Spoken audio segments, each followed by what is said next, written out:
At 2 a.m., my recently divorced neighbor was at my door. What she said changed everything. At 2 a.m., the sound of my doorbell cut through my apartment like a knife. Not a polite chime. Not a mistaken buzz. It was frantic, 3 sharp presses, a pause, then 2 more. The kind that makes your heart race before your brain catches up. I stumbled out of bed, half asleep, half alarmed. My first thought was emergency. Fire? Police? Bad news? When I opened the door, I didn't see flashing lights or a stranger. I saw Sarah.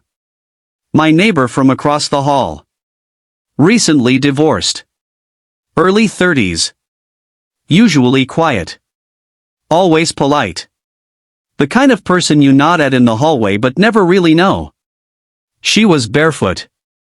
Her hair was damp, like she'd just stepped out of the shower or cried into the sink. Her hands trembled as she hugged her sweater around herself. "I'm so sorry," she said quickly, like she was afraid I'd shut the door. I wouldn't do this if it wasn't important. That's when I noticed her eyes. Red. Swollen. Terrified. "Are you okay?" I asked, already stepping aside. She shook her head. "I don't think I am," she whispered.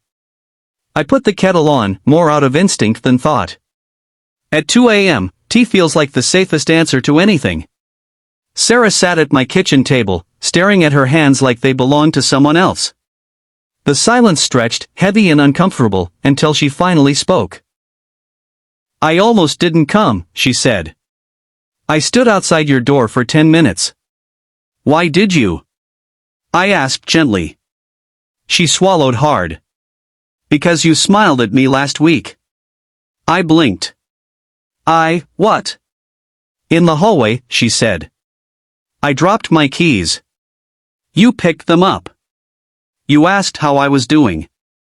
You actually waited for the answer."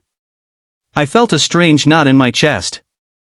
I hadn't thought twice about that moment. She took a shaky breath. I'd been alone for a long time. Even before the divorce.